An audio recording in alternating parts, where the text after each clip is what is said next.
Alright, real quickly I'm going to show you how to adjust the valves or check for a valve lash on a Yamaha Warrior 350. It's going to take about an hour or less depending on how fast you work. So it's a fairly simple job. You got to get the gas tank off here like I did, which is pretty simple in itself. So you'll have to unbolt these two on each side, which are these little Allen head screws like this.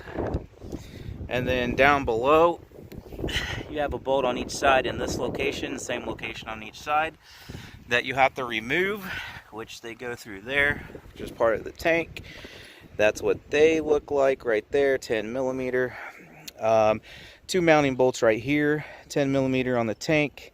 You got to be careful with this line, not to pull it out off of your carb there. It is situated in this, so you have to pop it up out of, or push it through rather, as you pull this tank out. Of course, you're going to have to disconnect your fuel line to do so, so you want to turn your fuel off and then free your fuel line. Move this tab back, pull back, wiggle, pry carefully with a flathead screwdriver to pop your fuel line off. So that's pretty much all it takes to get the tank out, other than obviously removing the seat. Also, I forgot to mention, you can see these arrows here. There's two little bolts that hold this plastic tank cover up on that red piece there too. Once you do so, then you can access these caps here where your valves will be underneath these. So we just got to pop these off, and then we can set the lash adjustment. And then of course there's one on the front there for the exhaust. Okay, so there's a cap. There's your intake valve, because this is the intake size. For me, these were a size 5 Allen wrench. So I don't know if those would possibly change over the years, but size 5 for me. So we need to take this inspection port cap out. This is plastic, so you want to be careful with this or you will strip it out. So you're going to want to use a real big flathead screwdriver for that. These are still the 5 size for me. So we got to take this cover off so we can turn the motor over by hand to get the timing mark lined up. So this is an 04, which is the last year they were made, I believe, somewhere around in there. And so some of the earlier ones had like a fin here, and you could turn it via that. But on here I just have this bolt, which for me was roughly 11/16. It was a little loose, but it's not hard to turn this over at all. So hopefully you can see there's a T mark at the end of that slash. So you need to line that T up with that notch you can see there in the threads, T for top dead center.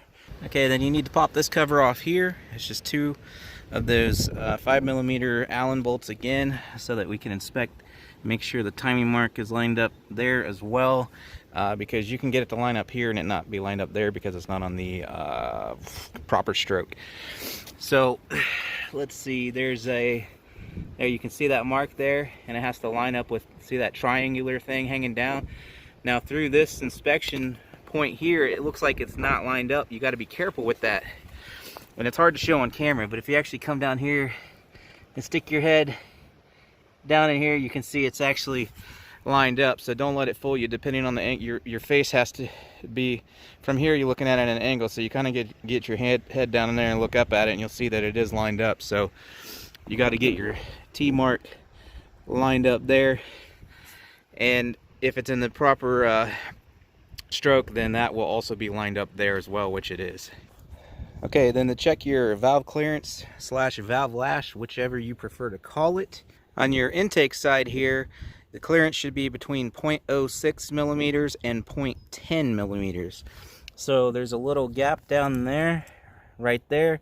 So you'll take your feeler gauge and you'll go between that gap, and it has to be between those specifications, between 0.06 millimeter and 0.10 millimeter. If it slides in and out with no resistance whatsoever, then it's too loose, and you need to get it tighter on that feeler gauge, which is what this is, and this is the wrong size. I'll explain that in a minute. But if you have to use some effort to like shove it in between there, then that's too tight. So you want a little bit of resistance, but you don't want to have to like kind of force it in there, and you also don't want to have no resistance at all. You want right in between there. But again, between 0.06 millimeter and 0.10 millimeter. Now that's really small, so I actually cut a pop can up to try to slide it in there, and this is basically the same. It's just barely larger than pop can wall diameter, and for that specification, this is too large. I do not have a set that is small enough for that, but that is your specification, guys. So on these bikes, these regular automotive feeler gauges are a little too large. So again, 0.06 to 0.10 millimeters is the size, and you want a little bit of resistance, not a lot and not none. And these angled ones help a lot, because if you just use a straight feeler gauge, then you'll probably have to bend it to get it in there, and then by bending it to do so, you're creating a little resistance that's not actually there. So try to get them with these bent tips like this. 0.06 to 0.10 millimeters on this intake valve. So if you need to adjust it, you'll break your nut free here, and then you actually have to turn this head right here. And that's the other thing. I don't know if you just saw that. Sometimes, yeah, that one's loose. They can move as this moves, so you got to keep an eye on that. You might have the proper read as it is now, but then once you tighten it down, your adjustment head here might turn with it, and then it'll change. So always double check after you tighten it down. So this square head here is a 4 millimeter, so you can either use the appropriate socket for that, but I was able to grab onto it with the with needle nose and twist it back and forth. So there's that option as well. So if you do need to make adjustments, you'll have to turn that adjustment head there left or right to loosen or tighten it to get it where you need it, and then tighten it down and make sure it doesn't change after you tighten it. So it's the same procedure on your exhaust side here, however it's 0.16 to 0.20 millimeters, and there's 3 bolts that hold the exhaust side cap on. Okay, so then when you're all done, basically reverse or remove will put everything back. You'll want to tighten these down. I don't currently have a torque spec on that. Most people just snug them down anyways. If I can find torque specs on the lock nut and these little bolts here for the covers, I will put that at a pinned comment at the top under the video. I will try to look for that later and see if I can find that for you guys and put it there.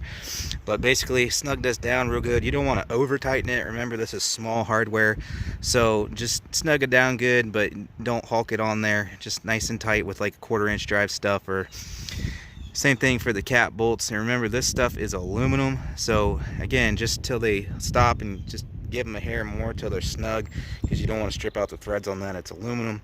Same for the front cap, same for the side cap. But if I can find those torque specs for you guys, I'll put them in a pinned comment at the top. Sorry about the audio issues there towards the end, but that's everything. Like I said, it's pretty straightforward. If this video helped you out, make sure you leave a like. Check out the mini bike and ATV playlist on the channel if you want to see more videos of the Warrior.